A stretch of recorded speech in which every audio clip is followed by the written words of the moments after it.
زینت بزم کائنات، باعث تخلیق کائنات، دستگیر جہاں غم گسار زمان،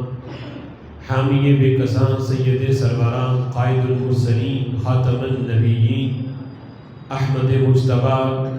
جناب محمد مصطفیٰ صلی اللہ تعالی علیہ وبارک وسلم کے دربار ناز میں ہدیہ درود و سلام عرض کرنے کے بعد نہایت ہی معزز محتشم حضرات و سامعین، رب ذوالجلال کے فضل اور توفیق سے جمعۃ المبارک کے اس بابرکت اجتماع میں ہم سب کو شرکت کی سعادت حاصل ہو رہی ہے۔ میری دعا ہے رب ذوالجلال ان مقدس لمحات کا صدقہ ہم سب کے گناہوں کو معاف فرمائے، اور رب ذوالجلال ہمیں قرآن و سنت کا فہم عطا فرمائے۔ آج کے جمعۃ المبارک میں میری گفتگو کا موضوع ہے عقائد سیدنا غوث اعظم رضی اللہ تعالی عنہ۔ چونکہ ربیع الثانی کا یہ بابرکت مہینہ جسے اہل محبت ربیع الغوث بھی کہتے ہیں، اس مہینے کو خاص طور پہ نسبت ہے حضور سیدی غوث اعظم رضی اللہ تعالیٰ عنہ حضرت شیخ عبد القادر جیلانی رحمۃ اللہ علیہ سے۔ اسی مناسبت سے ہر سال آپ کے سامنے رکھوں گا تاکہ یہ حق کو پہچاننے والے اور حق کے جو طالب ہیں انہیں پتہ چلے کہ اہل سنت و جماعت یہ کوئی گڑھا ہوا مسلک نہیں ہے۔ صحابہ کرام علیہم رضوان کے دور سے لے کر آج تک ہر صدی کے اندر جس بھی صوفی ولی یا بڑے سے بڑے امام کو دیکھو گے، ان کے عقائد و نظریات کو اگر تلاش کرو کہ وہ کس نظریے پہ تھے، تو ہر صدی کے ہر سال میں تمہیں اہل سنت و جماعت کے عقیدے کی دلیل مل جائے گی۔ خالق کائنات جل جلالہ نے قرآن مجید فرقان حمید میں ایمان والوں کو یہ حکم دیا، یا ایھا الذین آمنوا اتقوا اللہ وکونوا مع الصادقین، اے لوگو جو ایمان لائے، رب ذوالجلال کا یہ حکم ہے اتقوا اللہ، اللہ سے ڈرو، وکونوا مع الصادقین، اور سچوں کے ساتھ ہو جاؤ، سچوں کی صادقین کی معیت اختیار کرو۔ تو اس آیت کریمہ کا مطلب یہ ہے کہ ایمان والے جس دور میں موجود ہوں، جس صدی جس سال کے اندر موجود ہوں، اس میں جو صادقین ہیں تو ان کی صحبت، ان کی معیت کو اختیار کیا جائے، اور جو صادقین دنیا سے جا چکے ہیں، صاحب مزار بن چکے ہیں، ان کی معیت اختیار کرنے کا بھی اللہ نے حکم دیا۔ لیکن جو لوگ دنیا سے جا چکے ہیں، ظاہری پردہ فرما چکے ہیں، ہم نے ان کا زمانہ نہیں پایا، تو ان کی معیت کس طرح حاصل ہوگی؟ تو اس کا جواب یہ ہے کہ ان کی معیت حاصل یوں ہوگی کہ جو ان کا نظریہ تھا، جو ان کا عقیدہ تھا، جو ان کی سوچ تھی، اس جیسا عقیدہ اور اس جیسا نظریہ تم بھی بناؤ۔ رب ذوالجلال اس پر بھی تمہیں صادقین کی معیت کا ثواب عطا فرمائے گا۔ کہ صحابہ کرام علیہم رضوان، پھر تابعین، پھر تبع تابعین، ائمہ اہل بیت اطہار، ہر صدی کے صوفیاء، اولیاء، ائمہ مجتہدین، ان کا جو نظریہ تھا، ان جیسا نظریہ تم جس دور میں بھی اپناؤ، رب ذوالجلال اس پر بھی تمہیں ان کی معیت کا ثواب دے گا۔ ویسے معیت تو ہر لمحہ ان کی بھی بندہ حاصل نہیں کر سکتا کہ جن کے دور میں بندہ موجود ہے، یعنی ہر وقت ان کے پاس رہنا اور ان کی صحبت میں بیٹھے رہنا، یہ تو جو دنیا میں موجود ہیں صادقین، ان کی معیت بھی ہر لمحہ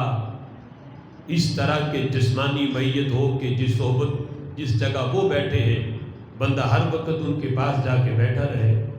تو یہ تو جو دنیا میں موجود ہے ایسی معیت تو بندہ ان کی بھی حاصل نہیں کر سکتا۔ لیکن جو آیت کریمہ کا یہ مطلب مفسرین نے لیا کہ چاہے وہ دنیا سے جا چکے ہوں یا دنیا میں موجود ہوں، جو ان کا نظریہ ہے اہل حق کا، وہ نظریہ تم اپنا لو۔ رب ذوالجلال ہر لمحے کی معیت جو صادقین کے ساتھ ہے، اگرچہ اپنے گھر بیٹھے ہو، دکان پہ بیٹھے ہو، لیکن تمہاری سوچ صادقین والی ہے، تمہارا عقیدہ صادقین والا ہے، تو رب ذوالجلال تمہیں گھر بیٹھے دکان پہ بیٹھے بھی صادقین کی معیت کا ثواب عطا فرمائے گا۔ اللہ فرماتا ہے یا ایھا الذین آمنوا اتقوا اللہ وکونوا مع الصادقین۔ تو ان کی تعلیمات، ان کے نظریے اور انہوں نے جو عقیدہ اپنی ظاہری حیات میں رکھا اسی عقیدے پہ چلنا، یہ صادقین کی معیت ہے۔ حضور سیدی غوث اعظم رضی اللہ تعالی عنہ کی جو تعلیمات ہیں، آج ان کی جو متعدد تصانیف ہیں ان سے ان کی تعلیمات کا اندازہ لگایا جا سکتا ہے، اور ان کے عقائد کا، ان کے جو خطبات کو محفوظ کیا گیا اور ان کے سامعین نے جو ان کے فرمودات کو محفوظ کر کے بعد والے لوگوں تک پہنچایا، اس سے حضور سیدی غوث اعظم رضی اللہ تعالی عنہ کی تعلیمات کا پتہ چلتا ہے۔ اور آج بھی جو ان کی تعلیمات پر عمل کرے، اگرچہ ہم نے ان کا زمانہ نہیں پایا، ہم نے دیکھا نہیں، لیکن ان کی تعلیمات پڑھ کے جو عمل کرے، رب ذوالجلال آج بھی حضور سیدی غوث اعظم رضی اللہ تعالی عنہ کے فیض کی خوشبو اسے عطا فرماتا ہے۔ حضور سیدی غوث اعظم رضی اللہ تعالی عنہ کے عقائد، ویسے یہ موضوع بڑا طویل موضوع ہے کہ اہل سنت کے جتنے عقائد ہیں اس ہر عقیدے پہ اگر حضور سیدی غوث اعظم رضی اللہ تعالی عنہ کے عقیدے کو دیکھا جائے تو ہر عقیدے پہ ان کی وضاحت موجود ہے۔ اور رب ذوالجلال کا فضل ہے کہ جو اہل سنت کے عقائد ہیں، جو حضور سیدی اعلیٰ حضرت امام اہل سنت نے فتاوی رضویہ شریف کے اندر اہل سنت کے 10 عقائد بیان کیے، وہ سارے کے سارے، اور اس کے علاوہ امام اعظم ابو حنیفہ رحمۃ اللہ علیہ نے جو اہل سنت کی نشانیاں بیان کی، وہ ساری کی ساری تعلیمات غوث اعظم رضی اللہ تعالی عنہ میں موجود ہیں۔ اور ہمیں حضور سیدی غوث اعظم رضی اللہ تعالی عنہ کے جو تعلیمات ہیں، جو ان کے عقائد ہیں، ان کو پڑھ کر یہ خوشی اور دل کو اطمینان حاصل ہوتا ہے کہ رب ذوالجلال کا فضل ہے کہ ہم سے اگر کوئی پوچھے کہ جس عقیدے پہ تم ہو کون اس عقیدے پہ تھا، تو ہمارے پاس تو ہر صدی میں ایسی ہستی موجود ہے جس پہ اپنے ہی نہیں غیر بھی جس کی عظمتوں کو مانتے ہیں، لیکن دوسری طرف ان سے پوچھا جائے کہ جس عقیدے پہ آج تم ہو تم اپنا کوئی بڑا دکھاؤ، تو سورج مغرب سے نکل سکتا ہے، وہ کوئی ایسا نہیں دکھا سکتے جسے شرق سے لے کے غرب تک لوگ جس کی عظمت کے نعرے لگاتے ہو۔ یہ اہل سنت کا عقیدہ ہے۔ اس عقیدے پہ تمہیں داتا علی حجویری بھی ملیں گے، حضرت مجدد پاک بھی ملیں گے، حضرت خواجہ معین الدین چشتی اجمیری، حضور سیدی غوث اعظم رضی اللہ تعالی عنہ، یہ ساری ہستیاں یہ اسی عقیدے پہ تھیں جو رب ذوالجلال نے آج مسلک حق اہل سنت و جماعت کو عطا فرمایا ہے۔ حضور سیدی غوث اعظم رضی اللہ تعالیٰ عنہ کے عقائد میں سب سے پہلے اہل سنت و جماعت کا آج جو عقیدہ ہے رسول اللہ صلی اللہ تعالیٰ علیہ وسلم کی ذات کے بارے میں، یہ عقیدہ کہ ہمارے آقا صلی اللہ تعالیٰ علیہ وسلم نے معراج کی رات حالت بیداری میں سر کی آنکھوں سے رب ذوالجلال کی ذات کا دیدار کیا، اس کی صفات کا نہیں، ذات کا دیدار کیا، پھر خواب میں نہیں حالت بیداری میں دیدار کیا، پھر دل کی آنکھوں سے نہیں سر کی آنکھوں سے دیدار کیا، حالت بیداری بھی تھی، اور پھر دور سے نہیں اتنا قریب سے دیدار کیا، فَكَانَ قَابَ قَوْسَيْنِ أَوْ أَدْنَىٰ، بل ایک بار نہیں کئی بار دیدار کیا، پھر دیکھ کے کوئی غشی طاری نہیں ہوئی، بے ہوشی طاری نہیں ہوئی، بلکہ یوں دیکھا ٹک ٹکی باندھ کے دیدار کیا۔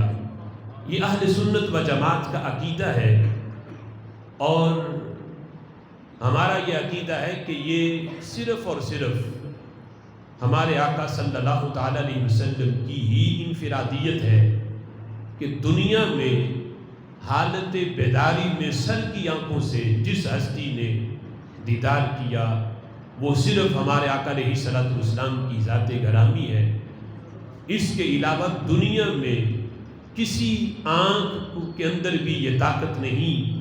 آنے والے وقت میں بھی نہیں کہ وہ رب ذوالجلال کی ذات کا مشاہدہ کر سکے، اللہ کا دیدار کر سکے۔ ہاں، قیامت کے دن جو جنتی جنت میں چلے جائیں گے انہیں جنت میں سب سے بڑی نعمت اور سب سے بڑا انعام یہ ملے گا کہ رب ذوالجلال انہیں اپنا دیدار عطا فرمائے گا، لیکن یہ اہل جنت کے لیے قیامت کے بعد جنت میں چلے جانے کے بعد کا معاملہ ہے۔ لیکن دنیا کے اندر حالت بیداری میں جس ہستی نے سر کی آنکھوں سے دیدار کیا وہ ہمارے آقا صلی اللہ تعالیٰ علیہ وسلم ہے۔ اس پہ آج ایک طبقہ بڑی شدت سے اس کا انکار کرتا ہے، اور قرآن مجید فرقان حمید کی آیات کا غلط معنی مفہوم نکال کے رؤیت الہی کا کہ نبی پاک علیہ الصلوۃ والسلام کے لیے اس کا انکار ہے، اور کہتے ہیں کہ یہ محض خواب میں دیدار تھا، حالت بیداری میں نہیں تھا۔ اس پہ حضور سیدی غوث اعظم رضی اللہ تعالی عنہ کا جب ہم نے اس سلسلہ میں عقیدہ دیکھا تو ہو بہو جو لفظ یعنی اہل سنت کے عقائد کے لحاظ سے نبی پاک علیہ الصلوۃ والسلام کا رب ذوالجلال کو دیکھنے کے لحاظ سے جو عقیدہ تھا غوث اعظم رضی اللہ تعالی عنہ نے ہو بہو اس کو بیان کیا، اور باقاعدہ یہ آپ کی کتاب ہے اصول الدین، کتاب اصول الدین، دین کے اصول کے متعلق یہ کتاب حضور سیدی غوث اعظم رضی اللہ تعالی عنہ کی، اس میں جتنے عقائد ہیں اہل حق کے غوث اعظم رضی اللہ تعالی عنہ نے اس میں وہ سارے بیان کیے۔ رب ذوالجلال کی ذات کے بارے میں عقیدہ کیا ہو، فرشتوں کے بارے میں، جنت اور دوزخ کے بارے میں، انبیاء کے بارے میں، رسول اللہ کی ذات کے بارے میں، پھر قبر اور حشر کے بارے میں، پھر صحابہ اکرام علیہم رضوان، اہل بیت اطہار، ان سب کے بارے میں جو اہل حق کے عقائد و نظریات ہیں حضور سید غوث اعظم رضی اللہ تعالیٰ عنہ نے اس میں بیان کیے۔ اس میں باقاعدہ اس سلسلہ میں آپ نے باب باندھا جس کا نام ہی یہ رکھا رؤیت الرسول ربہ عز وجل، نبی پاک علیہ الصلوۃ والسلام کا کہ رب ذوالجلال کو دیکھنا، اس کے متعلق باب کہ رسول اکرم صلی اللہ تعالیٰ علیہ وسلم نے جو رب ذوالجلال کا دیدار کیا، اللہ کو دیکھا، اس بارے میں اہل حق کا عقیدہ کیا ہے۔ تو یہ باب باندھ کے جس لفظ سے آغاز کیا فرماتے ہیں وَنُؤْمِنُ، ہم ایمان رکھتے ہیں، ہمارا اس بات پہ ایمان ہے۔ کس بات پہ؟ بِأَنَّ النَّبِيَّ صلی اللہ علیہ وسلم رَآ رَبَّهُ، اس بات پہ ہمارا ایمان ہے کہ ہمارے آقا صلی اللہ تعالی علیہ وسلم نے رب ذوالجلال کو دیکھا فی لیلۃ اسرا، معراج کی رات، بعینی رأسہ، اپنے سر کی آنکھوں سے دیکھا، سر کی آنکھوں سے دیکھا، لا بفوادہ فی المنام، خواب میں نہ معاملہ خواب کا تھا نہ معاملہ دل کی آنکھوں کا تھا، سر کی آنکھوں سے حالت بیداری میں ہمارے آقا صلی اللہ تعالی علیہ وسلم نے معراج کی رات رب ذوالجلال کا جاگتی آنکھوں سے مشاہدہ فرمایا۔ رأى ربہ فی لیلۃ اسرا بعین رأسہ لا بفوادی فی المنام، دل کی آنکھوں سے، خواب میں نہیں دیکھا بلکہ سر کی آنکھوں سے حالت بیداری میں دیکھا۔ اور اس پہ یہ عقیدہ بیان کر کے حضرت غوث اعظم رضی اللہ تعالی عنہ پھر اس پہ حدیث بیان کرتے ہیں، کہتے ہیں قال رسول اللہ صلی اللہ علیہ وسلم فی قولہ عز وجل وَلَقَدْ رَآهُ نَزْلَةً أُخْرَى، کہ اللہ فرماتا ہے کہ تم ایک بار میرے نبی کے دیدار کا انکار کرتے ہو کہ انہوں نے رب کو مجھے نہیں دیکھا، میرے نبی نے تو 2 بار دیکھا۔ وَلَقَدْ رَآهُ نَزْلَةً أُخْرَى، اس آیت کے بارے میں نبی پاک علیہ الصلوۃ والسلام کیا فرماتے ہیں؟ کہتے ہیں رَأَيْتُ رَبِّي جَلَّ اسْمُهُ مُشَافَهَةً لَا شَكَّ فِيهِ، کہ میں نے اپنے رب کو میں نے دیکھا، اس کا مشاہدہ کیا، اس میں کوئی شک نہیں، بغیر شک کے میں نے خلق کائنات جل جلالہ کو دیکھا۔ اور فی قولہ عند سدرۃ المنتہی، یہ جو قرآن پاک کے اندر عند سدرۃ المنتہی، اس میں نبی پاک علیہ الصلوۃ والسلام فرماتے ہیں رأیتہ عند سدرۃ المنتہی حتی تبین لی نور وجہہ، سدرۃ المنتہی پہ وہاں ایک مرتبہ رب ذوالجلال نے اپنا دیدار کروایا، پھر دوسری مرتبہ لا مکان پہ بلا کے بغیر حجاب کے اللہ نے اتنے قریب سے فَكَانَ قَابَ قَوْسَيْنِ أَوْ أَدْنَىٰ، اس سے بھی کم فاصلے پہ رب ذوالجلال نے اپنے محبوب کو حالت بیداری میں اپنی ذات کا مشاہدہ عطا فرمایا۔ اس پہ اہل محبت کہتے سدرۃ المنتہی پہ ایک بار دیدار کروایا، اس لیے کہ جبریل تو ٹھہر گئے سدرہ پہ، لیکن اللہ نے اپنا دیدار کروا کے، اپنا دیدار کا جلوہ دکھا کے، محبوب یہ راہیں جبریل کی یہاں تک تھیں، تیرے سفر کا آغاز اب ہے، تو آ ایک مرتبہ دیدار کے جلوے سدرۃ المنتہی پہ دکھائے، پھر دوسری مرتبہ لا مکان پہ بلا کے جہاں کوئی جہت نہیں تھی، اللہ نے قریب سے صفات کا نہیں ذات کا دیدار کروا کے نبی پاک علیہ الصلوۃ والسلام کو تمام انبیاء میں انفرادی مقام عطا فرمایا۔ اور اس پہ حضور سیدی غوث اعظم رضی اللہ تعالی عنہ نے کئی احادیث بطور دلائل کے پیش کی اور کہا کہ حضرت ابراہیم علیہ السلام کو رب ذوالجلال نے اپنا خلیل بنایا، ان کا مقام یہ تھا، انہیں مقام خلت عطا کیا۔ حضرت موسیٰ علیہ السلام کی معراج یہ تھی کہ وہ طور پہ اللہ سے ہم کلام ہوتے، ان کی معراج یہاں تک تھی، لیکن محبوب کی معراج یہ ہے کہ انہیں لا مکان پہ بلا کے اللہ نے اپنی ذات کا دیدار عطا فرمایا۔ یہ اہل سنت کا جو عقیدہ تھا، حضور سیدی غوث اعظم رضی اللہ تعالی عنہ نے بعینہ ہی اس عقیدے کو بیان کیا۔ آج وہ جنہوں نے نجد سے ادھار کھایا اور ریال جنہوں نے کھائے، وہ معراج کے موسم پہ اس کا انکار کریں ممبروں پہ بیٹھ کے، تو انہیں اپنے گریبان میں جھانکنا چاہیے کہ ان کی حیثیت کیا ہے حضور سیدی غوث اعظم کے مقابلے میں۔ حضور سیدی غوث اعظم رضی اللہ تعالی عنہ جس عقیدے کو بیان کر کے دلائل سے وضاحت بھی دے رہے ہیں، اور یہ وہ ہے کہ جو محض سند کی پاور پہ نہیں لکھتے، جو رسول اللہ صلی اللہ تعالی علیہ وسلم سے پوچھ کے عقیدہ لکھتے ہیں کہ محبوب کیا آپ کی ذات کے بارے میں یہ عقیدہ رکھنا اور اس کو بیان کرنا، کیا یہ عقیدہ درست ہے یا نہیں؟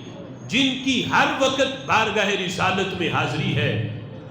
ان کو رب ذوالجلال نے یہ مقام دیا، انہیں سند کی پاور بھی اگرچہ انہوں نے بیان کی، احادیث بھی بیان کی، لیکن غوث اعظم رضی اللہ تعالیٰ عنہ دلائل پہ حدیث نبی بیان کرتے، صرف اتنا ہی بیان کر دیتے کہ ہمارا ایمان ہے کہ ہمارے نبی صلی اللہ علیہ وسلم نے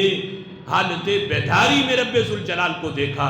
اتنا کہنا ہی ان کا کافی تھا۔ لیکن انہوں نے اس عقیدے کو مزید احادیث بیان کر کے دلائل کے طور پر اس کو مزید پختہ کیا، اس پہ کوئی شک میں نہ رہے، یہ گڑا ہوا عقیدہ نہیں، رسول اللہ سے پڑھا ہوا عقیدہ ہے۔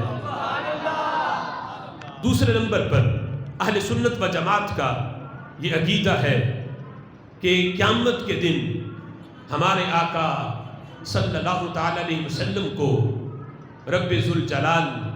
مقام محمود عطا فرمائے گا، اور مقام محمود کے کئی جو ہے وضاحتیں کی گئیں، ان میں ایک یہ بھی ہے کہ رب ذوالجلال ہمارے آقا صلی اللہ تعالی علیہ وسلم کو شفاعت کبریٰ کا اذن دے گا، سب سے پہلے شفاعت کا دروازہ ہمارے نبی کھولیں گے۔ ایک شفاعت عام ہوگی جو سب لوگوں کے لیے ہے، دیگر انبیاء کی امتوں کے لیے بھی، یہاں تک کہ وہ شفاعت کافروں کے لیے بھی ہے، اور وہ شفاعت یہ ہے کہ رب ذوالجلال حساب و کتاب کا معاملہ شروع نہیں فرما رہا ہوگا، سورج سوا میل پہ آگ برسا رہا ہوگا، زمین تانبے کی ہوگی، اس کا منہ سورج کا اس طرف ہوگا، آج اس کی پشت ہے، اتنا شدت اور گرمی کا وہ ماحول ہوگا کہ ہر کوئی اپنے پسینے میں ڈوب رہا ہوگا۔ تو کافر بھی یہ چاہ رہے ہوں گے کہ جلدی سے ہمارا حساب ہو، ہم نے جہنم میں جانا ہے تو چلے جائیں، تاکہ اس عذاب سے تو ہماری جان چھوٹے، اس شدت کی گرمی سے۔ یعنی ابھی چونکہ انہوں نے جہنم کے عذاب کا مزہ چکھا نہیں ہوگا، تو وہ اس کو بہت بڑا سمجھ رہے ہوں گے کہ جان چھوٹے، یہاں سے حساب و کتاب ہو، جنہوں نے جنت میں جانا ہے جنت میں جائیں، جنہوں نے جہنم میں جانا ہے وہ جہنم میں چلے جائیں۔ تو حساب و کتاب شروع نہیں ہو رہا ہوگا، اللہ حساب و کتاب شروع فرمائے گا تو نبی کی سفارش پہ فرمائے گا، اپنے محبوب کی شفاعت پہ۔ محبوب علیہ السلام اللہ کی بارگاہ میں عرض کریں گے، پھر یہ معاملہ شروع ہوگا۔ تو یہ سب کے لیے ہے یہ شفاعت کا معاملہ، لیکن جو جہنمی جہنم میں چلے جائیں گے ان کو پھر جہنم سے نکالنا، یہ والا جو خاصہ ہے، یہ والی شفاعت، یہ خاص طور پہ رسول اللہ علیہ السلام کی امت کے لیے ہے۔ رب ذوالجلال فرمائے گا، محبوب جس کے دل میں رائی کے دانے کے برابر بھی ایمان ہے، یا جس نے پوری زندگی میں ایک بار بھی اخلاص کے ساتھ میرا نام لیا ہے، محبوب اسے بھی پکڑ لے جہنم سے جنت میں داخل فرما دے۔ یہ عقیدہ اہل سنت کا ہو بہو انہی لفظوں کے ساتھ حضور سیدی غوث اعظم رضی اللہ تعالی عنہ نے بیان فرمایا۔ اب اس سلسلہ میں حضور سیدی غوث اعظم رضی اللہ تعالی عنہ آپ فرماتے ہیں کہ رسول اکرم صلی اللہ تعالی علیہ وسلم کی شفاعت کے بارے میں ہمارا عقیدہ کیا ہے؟ باب باندھا الایمان بشفاعت نبینا محمد صلی اللہ علیہ وسلم، اس بارے میں ایمان کہ ہمارے نبی صلی اللہ تعالی علیہ وسلم کی شفاعت، اس کے بارے میں ایمان کیسا ہونا چاہیے، عقیدہ کیسا ہونا چاہیے؟ کہتے والایمان بان اللہ تعالی یقبل شفاعت نبینا فی اہل الکبائر، کہتے ایمان ہے ہمارا اس بارے میں کہ رب ذوالجلال قبول فرمائے گا ہمارے نبی کی شفاعت، کن کے بارے میں؟ کہتے ان لوگوں کے بارے میں جنہوں نے کبیرہ گناہ کیے ہوں گے، اور کبیرہ گناہ کر کے انہوں نے اپنے آپ کو ہلاک کیا، جہنمی بنا لیا، ان کی شفاعت میرے نبی فرمائیں گے، اور شفاعت فرما کے انہیں جنت میں داخل فرمائیں گے۔ کہتے ہیں قبل دخول النار عاما للحساب لجمیع المؤمنین، کہتے ہیں جہنم میں داخل ہونے سے پہلے جو حضور کی شفاعت ہے وہ تو سارے مومنین کے لیے، جو پہلی امتوں میں جتنے لوگ ہیں سب کے لیے ہے کہ حساب و کتاب کا معاملہ شروع ہو بعد دخولہا، اور جہنم میں چلے جانے کے بعد کہتے لِأُمَّتِهِ خاصتاً، اس امت کے لیے خاص طور پہ نبی پاک علیہ السلام کی شفاعت ہے کہ جب جہنمی جہنم میں چلے جائیں گے، جو رسول اللہ کی امت میں سے ہوں گے میرے محبوب علیہ الصلوۃ والسلام فیخرجون منہا بشفاعتہ وغیرہم من المؤمنین حتی لا یبقى فی النار من کان فی قلبہ مثقال ذرۃ من ایمان. محبوب شفاعت کریں گے ان کی، جہنم سے نکالیں گے، یہاں تک کہ وہ بندہ بھی جہنم سے نکل آئے گا حضور کی شفاعت سے جس کے دل میں رائی کے دانے کے برابر بھی ایمان ہوگا. او من قال لا الہ الا اللہ مرۃ واحدۃ مخلصا للہ عز وجل، یا جس نے پوری زندگی میں ایک بار اخلاص نیت کے ساتھ دل سے ایک بار بھی رب کا نام لیا ہوگا، رب ذوالجلال اپنے نبی کی شفاعت سے اسے بھی جہنم سے نکال کے جنت میں داخل فرما دے گا. حضور سیدی غوث اعظم رضی اللہ تعالی عنہ نے اس پہ وہ نجدی، وہ توصیف الرحمن جو کہتا ہے کہ فما تنفعهم شفاعت الشافعین، یعنی قرآن پاک کی آیات پڑھ کے کہ جو آئی کافروں کے بارے میں ہے کہ کافروں کی جو شفاعت کرے انہیں یہ شفاعت فائدہ نہیں دے گی،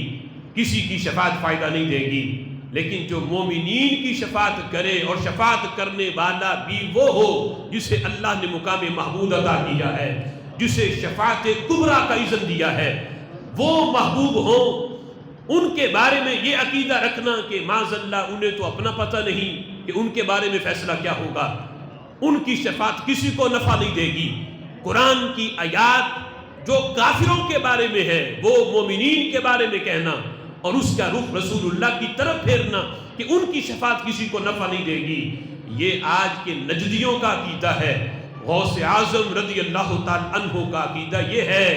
کہ میرے محبوب علیہ الصلوۃ والسلام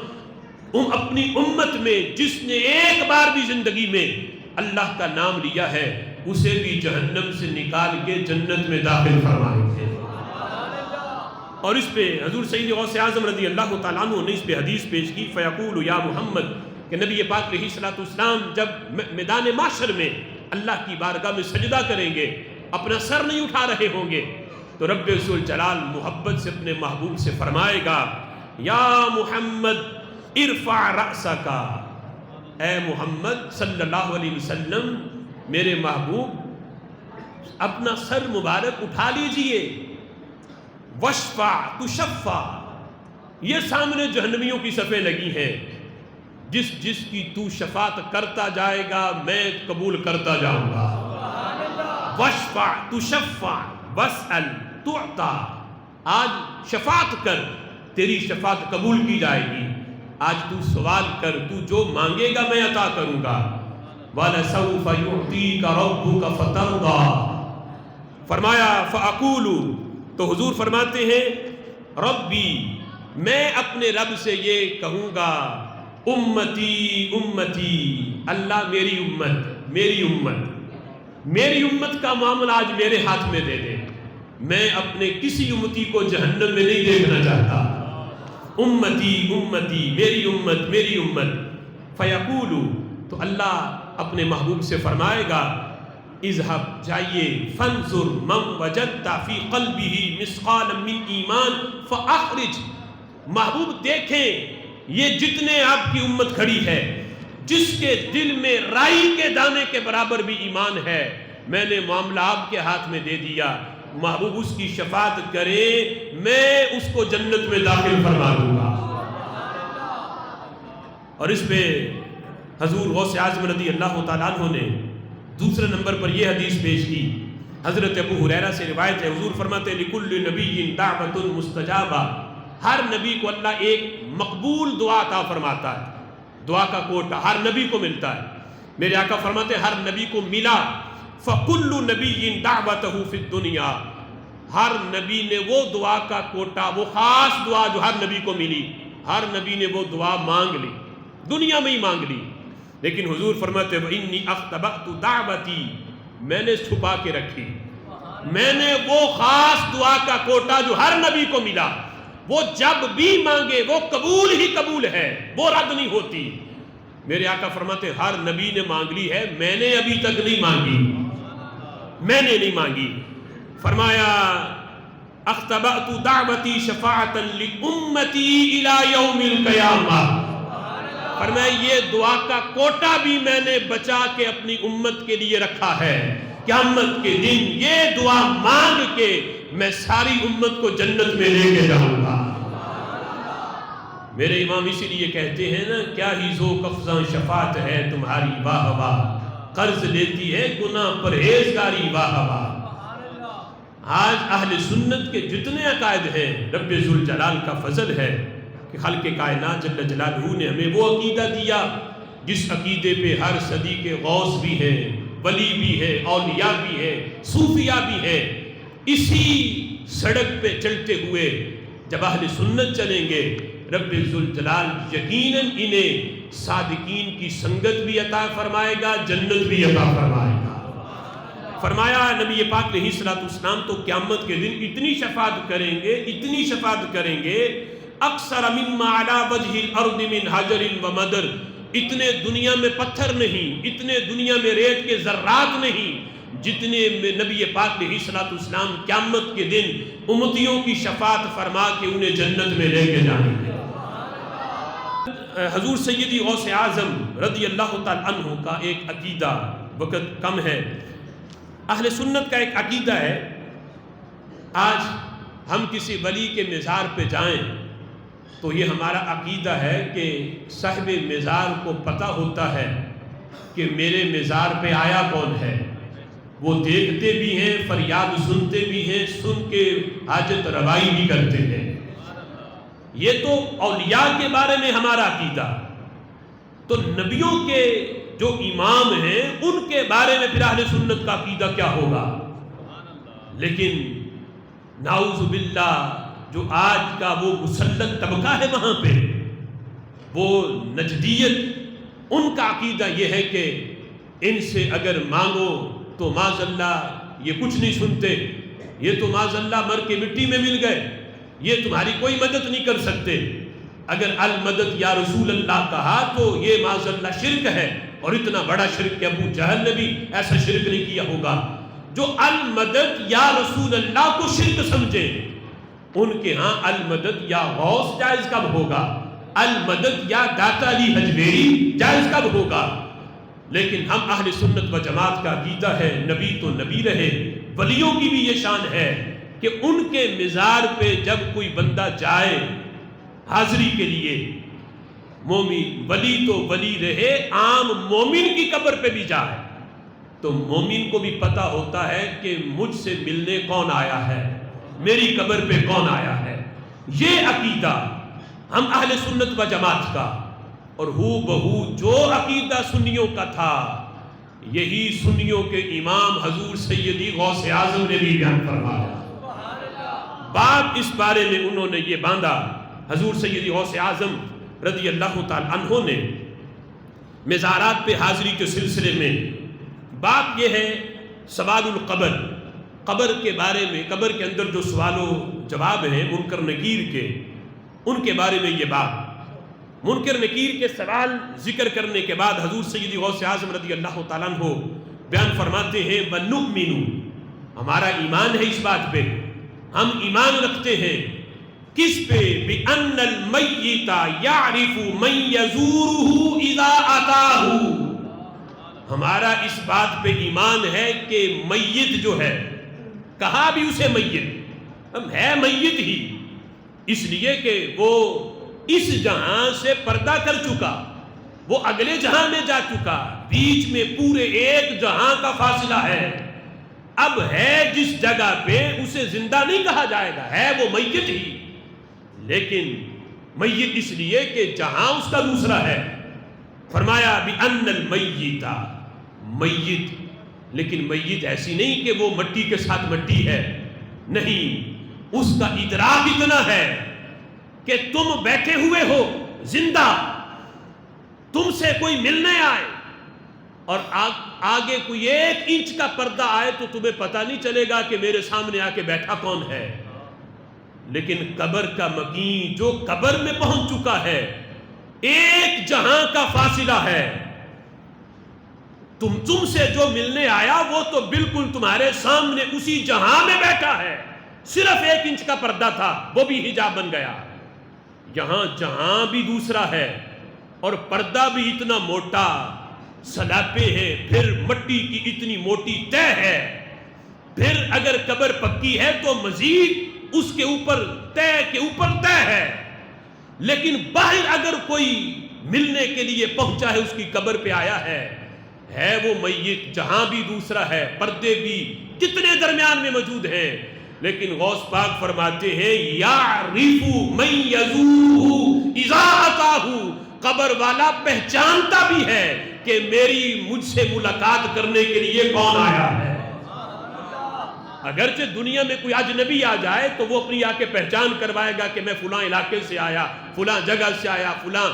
میں محلے سے، یہ میرا نام ہے، پر میں قبر والے کو یہ پہچان کروانے کی حاجت نہیں۔ وہ کوئی بھی جائے، اگرچہ دنیا میں ملاقات نہ بھی ہوئی ہو، کوئی بعد میں پیدا ہوا، پھر بھی وہ قبر والے کے پاس پہنچے، اس کی معرفت اتنی بڑھ چکی ہوتی ہے، اس کا علم اتنا بڑھ چکا ہوتا ہے، اسے جا کے نام بتانے کی بھی حاجت نہیں۔ قبر میں لیٹ کے پہچان بھی رہا ہوتا ہے، دیکھ بھی رہا ہوتا ہے۔ یعرف من یزورہ اذا اتاہ، اس بنیاد پر ہم کہتے ہیں اگرچہ ہم نے داتا صاحب کا زمانہ نہیں پایا، ان کی زندگی میں ہم ان سے نہیں ملے، غوث پاک کا زمانہ نہیں پایا، لیکن عقیدہ یہ ہے آج بھی کوئی ان کے مزار پہ جائے، داتا صاحب نام بھی پہچانتے ہیں، چہرہ بھی پہچانتے ہیں، پتہ ہے یہ آیا کہاں سے ہے، صرف ظاہر ہی نہیں دل کی کیفیت کا بھی پتہ ہوتا ہے۔ رب ذوالجلال اپنے اولیاء کو حالت یعنی ظاہری حالت میں دنیا کے اندر تو پاور دیتا ہی ہے، لیکن قبر میں چلے جانے کے بعد ان کی یہ پاور مزید بڑھا دی جاتی ہے۔ یہ عام مومن کی بات ہے کہ وہ قبر میں لیٹ کے پہچان رہا ہے، لیکن جو اللہ کے ولی ہیں، نبی ہیں، ان کے علم کا اندازہ پھر کون لگا سکتا ہے۔ غوث اعظم رضی اللہ تعالیٰ عنہ مزید اس پہ حدیث پیش کرتے ہیں، کہتے ہیں حضور فرماتے ہیں ان المیت یعرف من یحملہ ومن یغسلہ ومن یدلیہ فی قبری، قبر بندہ دنیا سے چلا گیا اسے مردہ نہ سمجھو، یہ مثالیں پیش نہ کرو